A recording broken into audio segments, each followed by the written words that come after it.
नमस्कार दोस्तों, आप सभी का स्टडी फॉर यूपीएससी पीसीएस में स्वागत है। आज तारीख है 30 दिसंबर 2023 ईस्वी और आज का न्यूज़पेपर और आर्टिकल डिस्कशन का वीडियो होगा ये।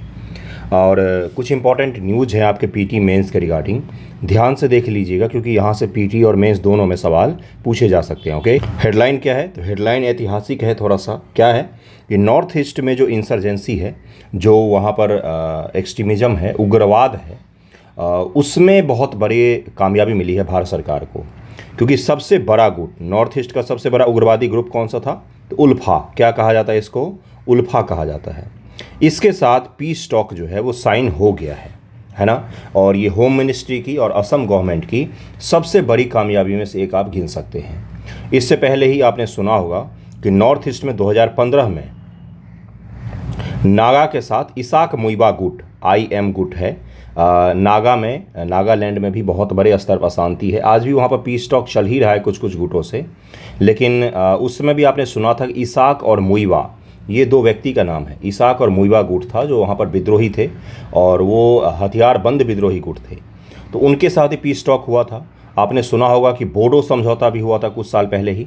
उसके बाद आपने सुना होगा कि अरुणाचल, असम, मेघालय, इनके बीच में जो सीमा विवाद था उसको लेकर भी समझौता हुआ था।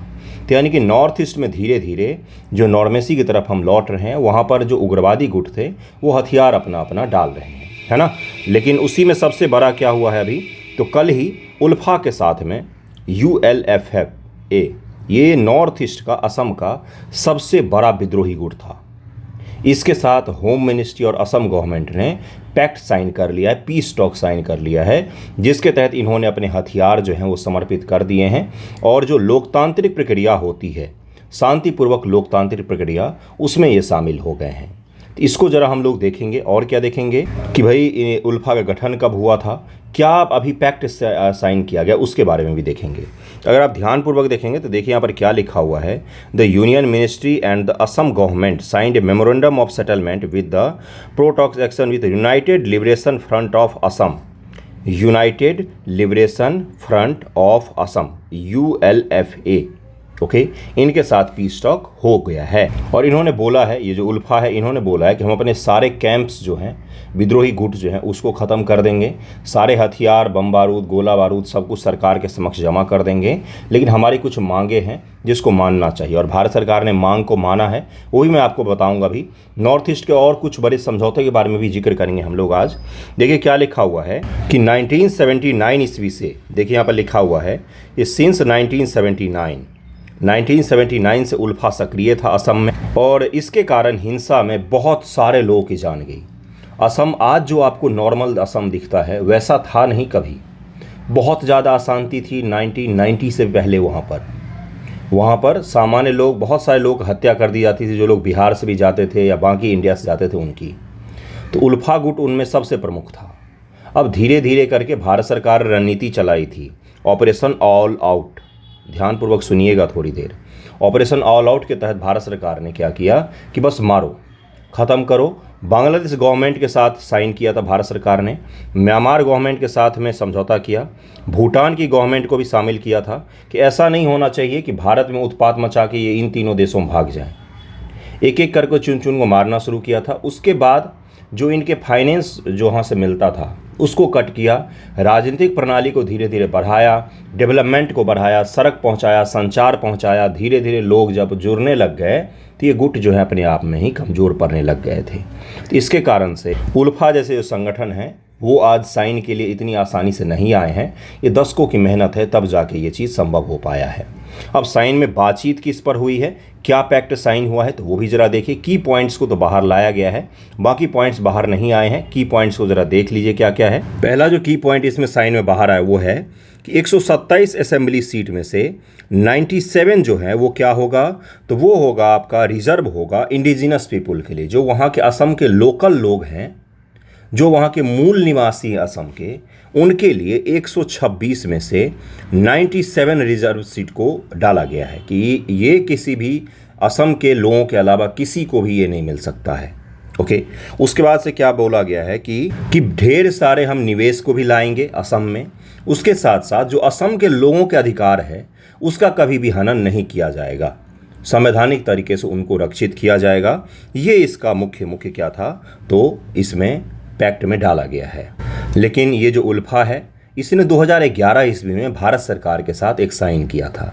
क्या साइन किया था? सस्पेंशन ऑफ ऑपरेशन, कि 2011 के बाद इन्होंने पहली बार साइन किया कि हम अभी ऑपरेशन नहीं करेंगे, कोई भी हम उत्पात नहीं मचाएंगे, लेकिन हम अभी हथियार भी नहीं डाल रहे हैं। 2011 में ये साइन हुआ था। उसके बाद पीस टॉक शुरू हुआ था। ये पीस टॉक चलते चलते 12 साल ये पीस टॉक चला है। उसके बाद जाके भारत सरकार और असम की जो उल्फा गुट है उसके बीच में ये बन पाया है कि हाँ भाई अब हथियार भी डाल दीजिए आप। और अरविंदा, क्या नाम लिखा हुआ है, अरविंदा राजखोवा, ये अभी उल्फा गुट के चीफ थे। इन्होंने ही साइन में वहाँ पर भागीदारी की है। दिल्ली में ये साइन किया गया है। तो उल्फा गुट के बारे में ज़रा ध्यान में रखिएगा। और असम में क्या अभी अप्सपा लागू है? Arm force special protection act जो है, क्या ये लागू है? तो बिल्कुल, अभी असम के मात्र 15% एरिया पर अप्सपा जो है वो लागू है। नॉर्थ ईस्ट के कुछ कुछ राज्यों में अभी अप्सपा है ही, जैसे नागालैंड है, असम है, इन्हीं सभी राज्यों में अभी भी अप्सपा मौजूद है। Arm force special power act जो होता है ये अभी भी लागू है वहाँ पर। इसको ध्यान में रखिएगा। ये असम के साथ जो उल्फा के साथ जो पीस टॉक हुआ है इसको ज़रा ध्यान में रखिएगा, वेरी वेरी इंपॉर्टेंट है। यूपीएससी में इंटरनल सिक्योरिटी जो आपका पूछा जाता है उसके लिए सबसे ज़्यादा इंपॉर्टेंट टॉपिक हो गया। गारंटेड है कि ये सवाल पूछेगा ही पूछेगा यूपीएससी मेंस में। बीपीएससी मेंस 70 जो बीपीएससी होगा उसमें भी संभावना है परिपूर्ण रूप से कि ये पूछा जा सकता है आपसे। और कौन कौन से नॉर्थ ईस्ट में शांति समझौते हुए हैं ज़रा उसको देख लेते हैं हम लोग। तो देखिए 2022 ईस्वी में नॉर्थ ईस्ट में असम मेघालय अंतर्राज्यीय सीमा समझौता हुआ था। अगर आपको याद होगा कि 2021-22 के बीच में असम और जो मेघालय है इसके जो सैनिक है वो आपस में गोलीबारी करने लग गए थे। सैनिक नहीं, इसके जो सिपाही हैं, राज्य पुलिस जो है। तो इसके कारण से भारत सरकार को अपना वहाँ पर फोर्स को लगाना पड़ गया था, सेंट्रल गवर्नमेंट की पुलिस को, ठीक ना। तो समझौता अच्छा विवादी क्षेत्रों में शांति के लिए, जिन्हें पहले चरण में समाधान हेतु लिया गया था। विवादी क्षेत्र में असम को 18.46 वर्ग किलोमीटर, मेघालय को 18.33 वर्ग किलोमीटर का पूर्ण नियंत्रण प्राप्त हुआ। मतलब आप ये मत ध्यान में रखिएगा क्या क्या मिला है, आप बस ये ध्यान में रखिएगा कि असम मेघालय के बीच में अंतर्राज्यीय सीमा समझौता 2022 ईस्वी में हुआ था। उसके बाद से कार्बी एंगलोंग का समझौता हुआ था 2021 में। कार्बी एंगलोंग समझौता असम के 5 विद्रोही समूह, बहुत सारे विद्रोही समूह थे नॉर्थ ईस्ट में, बहुत सारे, केंद्र और राज्य के बीच एक त्रिपक्षीय समझौते पर हस्ताक्षर किया गया। असम, भारत सरकार व विद्रोही गुट, जिसको क्या समझौता का नाम दिया गया था? कार्बी एंगलोंग समझौता।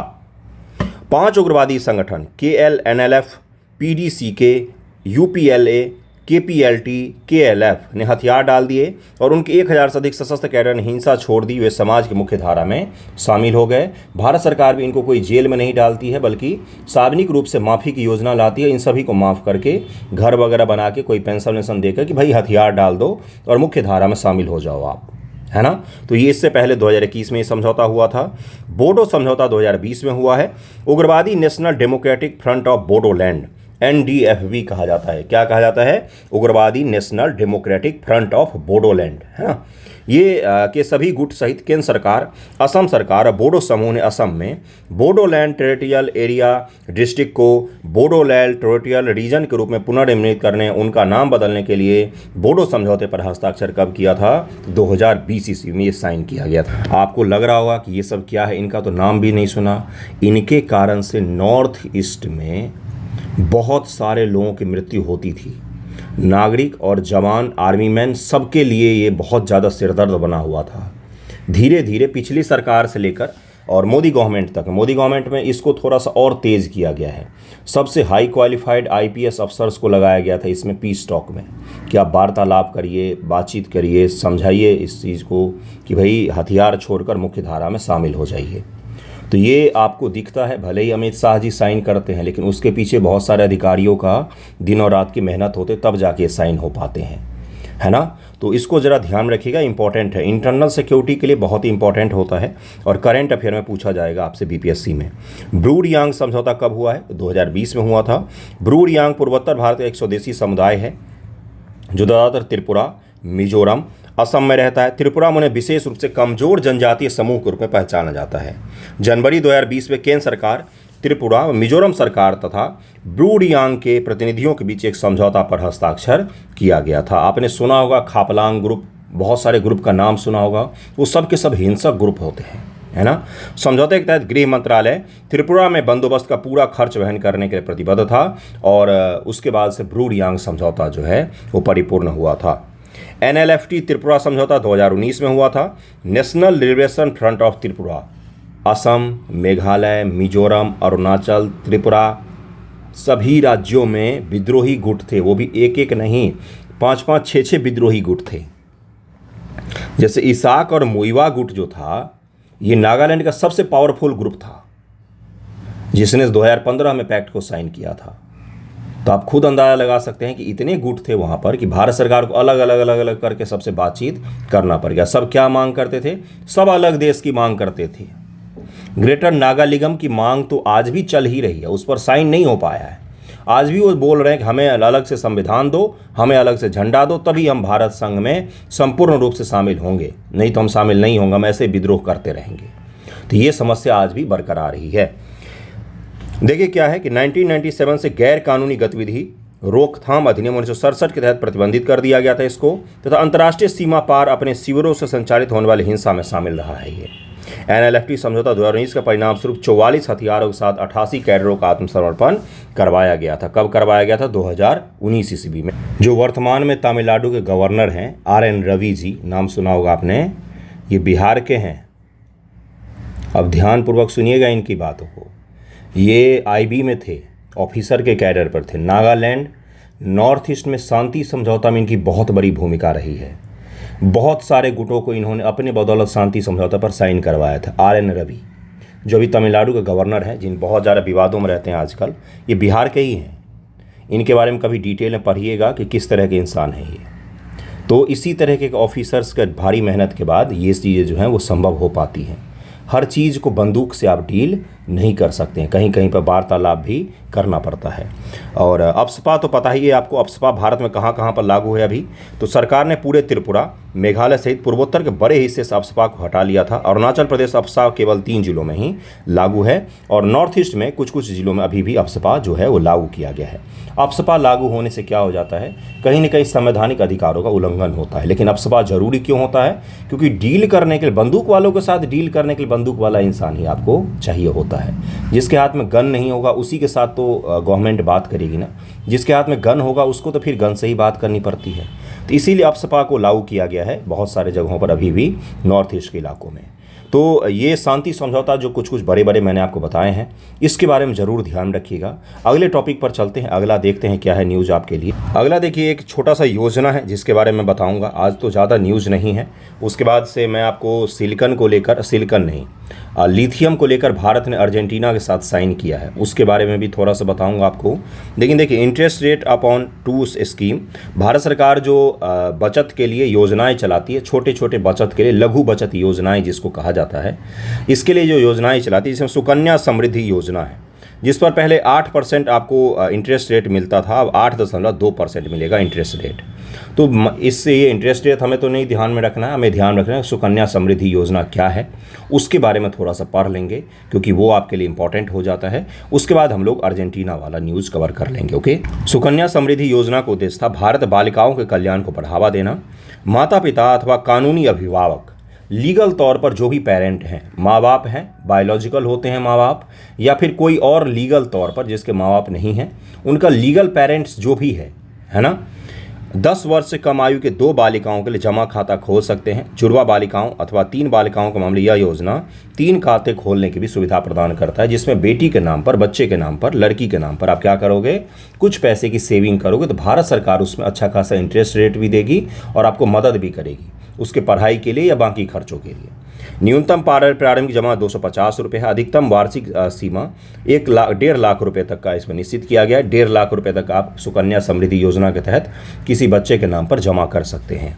खाता खोलने की तिथि से 21 वर्ष पूरा होने पर या खाता धारक के विवाह पर, जो भी पहले हो, अधिकतम 15 वर्षों के लिए जमा किया जा सकता है और फिर आपको एक मुश्त राशि इंटरेस्ट सहित जोड़कर भारत सरकार जो है वो दे देगी। पढ़ाई के लिए, विवाह के लिए, जिसके लिए भी आप निकालना चाहें, 21 वर्ष पूरा होने पर या फिर उसके विवाह पर, अगर उसका विवाह 21 वर्ष से पहले भी हो रहा है लेकिन नाबालिग नहीं होना चाहिए, है ना, तो आपको भारत सरकार क्या दे देगी, सुकन्या समृद्धि योजना में, स्मॉल सेविंग स्कीम कहा जाता है इसको, है ना, छोटे छोटे लघु बचत योजनाएं होती हैं, उस समय आपको एक मुश्त राशि मिल जाती है।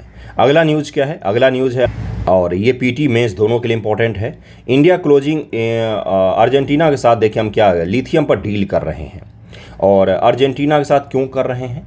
क्योंकि लैटिन अमेरिका क्या है भाई? तो दक्षिण अमेरिका का जो भाग है, प्रायद्वीप की बात कर रहा हूँ मैं, दक्षिण अमेरिका जो कॉन्टिनेंट है उसके देशों को लैटिन अमेरिका कह दिया जाता है। लैटिन अमेरिका में एक जगह है, कौन सा जगह, जिसको मिनी इंडिया कहा जाता है। वहाँ की आबादी जो है ना, मैक्सिमम आबादी वो भारतीय लोगों की है। फ्रेंच गुयाना का नाम आपने सुना होगा, वहाँ पर मैक्सिमम आबादी, वहाँ के सारे जो आबादी है उसमें मैक्सिमम किसका है? तो भारतीय लोगों का है। कौन से लोग हैं वो? तो गिरमिटिया लोग हैं, जिनको भारत से ले जाया गया था फ्रेंच गुयाना, और वो वहाँ पर बस गए और वहीं पर सब लोग रहते हैं। फ्रेंच गुयाना का नाम आपने सुना होगा। चलिए उसको छोड़कर बाकी लैटिन अमेरिका पर आते हैं। लैटिन अमेरिका के जो देश हैं ये खनिज के दृष्टिकोण से बहुत ही ज़्यादा संपन्न है। जैसे आपने चिले का नाम सुना होगा, चिली जिसको कहा जाता है, ये तांबा के लिए फेमस है। आपने मैक्सिको का नाम सुना होगा, मैक्सिको वैसे तो नॉर्थ अमेरिका में आता है लेकिन वो चांदी के लिए फेमस है, ठीक ना। इसी प्रकार से आपने बोलीविया का नाम सुना होगा, और भी बहुत सारे देश जो वहाँ पर है, अर्जेंटीना हो गया, ब्राज़ील हो गया, ये सब के सब प्राकृतिक संसाधनों से परिपूर्ण हैं। अब लिथियम के लिए भारत का काबिल, KABIL, अब ये क्या है भाई काबिल? तो ये खनिज विदेश इंडिया लिमिटेड, खनिज के से खनिज, विदेश बौ से विदेश, इंडिया लिमिटेड, ये भारत सरकार की एक संस्था है जो क्या करती है, जो खनिज के मामलों में फॉरेन में, विदेशों में डील करती है अलग अलग सरकारों के साथ में। तो लिथियम के लिए हमने किसके साथ डील किया है? तो अर्जेंटीना के साथ डील किया है। अर्जेंटीना, चिली और एक देश है जो लिथियम ट्राइकोन का निर्माण करते हैं, ट्रायंगल का निर्माण करते हैं, जहाँ पर लिथियम का भारी मात्रा में उत्पादन किया जाता है। अभी मैं दिखाऊंगा आपको, चिंता मत कीजिए, पहले मैं न्यूज़ समझा रहा हूँ आपको। तो काबिल ने अर्जेंटीना के गवर्नमेंट के साथ डील किया है लिथियम को लेकर। अब हमें लिथियम क्यों चाहिए? तो वो यहाँ पर लिखा हुआ है, देखिए यहाँ पर क्या लिखा हुआ है कि हमें कार्बन फुटप्रिंट को कम करना है और ग्रीन एनर्जी की तरफ में स्विच करना है। अब ग्रीन एनर्जी कैसे होगा? जब हम इलेक्ट्रिक व्हीकल को बढ़ावा देंगे। इलेक्ट्रिक व्हीकल के लिए हमें क्या चाहिए? तो हमें रिचार्जेबल बैटरी चाहिए। रिचार्जेबल बैटरी का मुख्य घटक क्या होता है, मेन फैक्टर क्या होता है, कौन सा चीज़ उसमें उपयोग होता है? तो वो होता है लिथियम। इसीलिए हमें क्या चाहिए बंधुओं? लिथियम चाहिए। अब अपने देश में भी लिथियम का खान मिला था। पिछले साल का न्यूज़ याद कीजिए, जम्मू कश्मीर में बड़े स्तर पर लिथियम का खान हमें मिला था, जिसका हमने बंटवारा शुरू कर दिया है। थोड़े दिनों में हम वहाँ से निकालना शुरू कर देंगे। लेकिन भारत सरकार बहुत ही ज़्यादा एग्रेसिव तरीके से पूरे दुनिया भर में लिथियम के लिए भटक रही है, और जहाँ मिल रहा है वहीं पर साइन कर रही है, पैक्ट कर रही है कि भाई लिथियम को हम क्या कर सकें, अपने देश में ला सकें। और अपना जो उद्योग है, लिथियम बैटरी के लिए उद्योग लगाया गया था कहाँ पर? तो तेलंगाना राज्य में लगाया गया था। तो लिथियम बैटरी के लिए उसके जो कच्चे माल हैं उसकी कभी भी भारत में कमी ना हो पाए, क्योंकि उसकी कमी से आने वाले 10 सालों के बाद जिस देश के पास लिथियम नहीं होगा उस देश की इकोनॉमी चल नहीं पाएगी, क्योंकि हर चीज़ रिचार्जेबल हो जाएगी, हर चीज़ इलेक्ट्रॉनिक हो जाएगी। ठीक है, तो इसीलिए भारत सरकार ने किसके साथ डील किया है? अर्जेंटीना के साथ में डील किया है। अब देखिए यहाँ पर छोटे छोटे फैक्ट लिखे हुए हैं, उसके बाद हम लोग मेन न्यूज़ पर भी चलेंगे। इसमें देखिए यहाँ पर लिखा हुआ है कि चिले और अर्जेंटीना 30 से 35% ऑफ वर्ल्ड सप्लाई जो होता है ना लिथियम का, उसके लिए जिम्मेदार हैं। 30 से 35% इनके पास कब्जा है एक तरह से लिथियम पर, है ना। उसके बाद से क्या है, और चिले 11% वर्ल्ड लिथियम का रिजर्व भी रखता है, सप्लाई करता है 26% रिक्वायरमेंट का। अर्जेंटीना जो है वो दुनिया का 5th ग्लोबल रिजर्व सप्लायर है। किसका? तो लिथियम का, है ना। और इसीलिए हमने क्या किया है, जो जैसे तेल के लिए हमें साइन करना होगा तो हम अरेबियन कंट्री के पास जाएंगे, लिथियम के लिए साइन करना होगा तो हम कहाँ जाएंगे? हम लैटिन अमेरिकी देशों में जाएंगे। और लैटिन अमेरिकी देशों के साथ भारत के रिलेशन कभी भी ख़राब नहीं रहे, कभी अच्छे भी नहीं रहे, ऐसा भी नहीं कि बहुत अच्छा रहा, लेकिन कभी ख़राब नहीं रहा। एक दूरी थी हम दोनों के बीच में, भौगोलिक दूरी भी है, उसके साथ साथ पॉलिटिकल दूरी भी थी, जिसको हम धीरे धीरे कम कर रहे हैं। ब्रिक्स में हम ब्राज़ील के साथ में हैं और अर्जेंटीना के साथ भी अब हम क्या कर रहे हैं, साइन कर रहे हैं, किसको लेकर, लिथियम को लेकर, है ना। और एक चीज़ मैं दिखाता हूँ, आपके पेपर का प्रश्न दिखाता हूँ। लिथियम को व्हाइट गोल्ड कहा जाता है, एल्केलाइन मटेरियल होता है, एल्केलाइन मटेरियल आपको बताऊंगा मैं। और ये किस में आता है, इसको व्हाइट गोल्ड भी कहा जाता है। क्यों? क्योंकि इसकी मांग इतनी ज़्यादा बढ़ गई है, इसका वैल्यू अचानक से बढ़ गया है पूरी दुनिया में इलेक्ट्रॉनिक्स उद्योग के कारण से। ओके, देखिए क्या लिखा हुआ है कि लिथियम जिसे रिचार्जेबल बैटरी की उच्च मांग के कारण कभी कभी व्हाइट गोल्ड के नाम से भी जाना जाता है, एक नरम और चांदी जैसी सफ़ेद धातु होती है। भंडार के प्रकार के आधार पर लिथियम को विभिन्न तरीकों से प्राप्त किया जा सकता है। आमतौर पर बड़े आकार के ब्राइन पुलों के सौर वाष्पीकरण द्वारा अथवा अयस्क के हार्ड रॉक निष्कर्षण के द्वारा। ये सब मेटलर्जी का अलग अलग तरीका है, इनको एक्सट्रैक्ट करने का, निकालने का अलग अलग तरीका है ये, इसको ध्यान में रखिएगा। उपयोग क्या है? इलेक्ट्रिक व्हीकल, लैपटॉप, मोबाइल आदि के बैटरी में इस्तेमाल होने वाले इलेक्ट्रोकेमिकल सेल के रूप में महत्वपूर्ण घटक होता है, सबसे मेन फैक्टर के रूप में होता है ये। इसका उपयोग थर्मोन्यूक्लियर प्रक्रियाओं में भी किया जाता है। इसका उपयोग एल्यूमिनियम मैग्नीशियम के साथ मिश्र धातु बनाने, उनकी क्षमता में सुधार करने, उन्हें हल्के बनाने के लिए भी किया जाता है। मैग्नीशियम लिथियम मिश्र धातु का उपयोग कवच, आर्मर बनाने के लिए भी किया जाता है। आर्मर जो आप देखते हो आर्मी मैन वगैरह के लिए बनता है, व्हीकल बनता है, उसके लिए भी किया जाता है। एल्यूमिनियम लिथियम मिश्र धातु का उपयोग एयरक्राफ्ट, उच्च क्षमता वाली साइकिल के फ्रेम, हाई स्पीड ट्रेनों में भी किया जाता है। अगर हम हाई स्पीड ट्रेन बनाने की बात करेंगे तो उसमें भी हमें ये चाहिए ही होगा। प्रमुख वैश्विक लिथियम भंडार, अब यहाँ पर ध्यान रखिएगा, इन देशों को आज के बाद इनको भूलना नहीं है। सबसे ज़्यादा चिली, जिसको चिले कहा जाता है अंग्रेजी में, ऑस्ट्रेलिया, अर्जेंटीना लिथियम रिजर्व वाले शीर्ष देश हैं। लिथियम त्रिकोण की बात करें हम लोग तो चिली, अर्जेंटीना और बोलीविया को मिलाकर लिथियम ट्राइंगल बनता है। क्या कहा? तो चिली, अर्जेंटीना और बोलीविया, इन तीनों देशों को मिलाकर क्या बनता है? तो लिथियम ट्राइंगल बनता है ना। और दक्षिण अमेरिका में आपने सुना होगा नाम रिवॉल्यूशनरीज़ का, जिसमें आपने सेंट्रल अमेरिका में जाएंगे आप तो आपने फिदेल कास्त्रो का नाम सुना होगा। फिदेल कास्त्रो, क्यूबा रिवॉल्यूशन याद होगा। चे गेवरा, जिसका टी शर्ट पर लोग मुंह पहन के घूमते रहते हैं, चे गेवरा, तो उसका नाम तो सुना होगा चे गेवरा। रिवॉल्यूशनरी है यार, कम्युनिस्ट रिवॉल्यूशनरी है, इसका तो नाम सुना होगा आपने, है ना। तो ये सब कुछ फेमस लोगों का इतिहास में आजकल में किसका नाम सुनते हैं? अर्जेंटीना से किसका नाम आता है आपके दिमाग में? भारत में लिथियम भंडार प्रारंभिक सर्वेक्षण में दक्षिण कर्नाटक के मांड्या जिले के सर्वेक्षण में की गई भूमि के छोटे हिस्से में 14,100 टन के अनुमानित लिथियम भंडार का पता चला था। अन्य संभावित साइटों में राजस्थान, बिहार, आंध्र प्रदेश में मीका बेल्ट, उड़ीसा, छत्तीसगढ़ में पेगमाइट बेल्ट, गुजरात के कच्छ का रण जो इलाका है, ये सब इलाके लिथियम के लिए प्रमुख भंडार है अपने देश में। भारत वर्तमान में लिथियम सेल और बैटरी के आयात पर निर्भर है। वित्त वर्ष 2017 से 2020 के बीच 165 करोड़ रुपये का हमने आयात किया लिथियम सेल का। अब इसी सेल को हम क्या करना चाहते हैं भाई? तो इसको हम देश में बनाना चाहते हैं, और इसके लिए कच्चा माल हम कहाँ से लाएंगे? तो पूरी दुनिया से, और देश के अंदर भी हमारे पास लिथियम के कुछ भंडार हैं, तो उसको भी हम क्या करेंगे? निकालना शुरू करेंगे। लिथियम सोर्सिंग समझौते को सुरक्षित करने के लिए देश के प्रयासों को चीन से आयात के खिलाफ एक पहल के रूप में देखा जा रहा है, जो कच्चे माल और से दोनों का प्रमुख स्रोत है। भारत को लिथियम मूल्य श्रृंखला में देरी से प्रवेश करने वाले के रूप में जाना जाता है। हमने बहुत देर से इसमें प्रवेश किया, लेकिन कोई बात नहीं, देर आए दुरुस्त आए, हम धीरे धीरे करके सही कर लेंगे। तो ये था आज का कुछ प्रमुख न्यूज़ जो मुझे डिस्कस करना था। आज इतना ही रखिए, बाकी मैं सोमवार को बाकी चीज़ें भी डिस्कस कर दूंगा। कैसा लगा है वीडियो ज़रूर बताइएगा। आज 23 मिनट ही रखिए, अगले दिन मैं इससे ज़्यादा कटे हुए डिस्कस कर दूंगा। सोमवार को करेंगे हम लोग। Okay, thank you so much आप सभी का वीडियो देखने के लिए।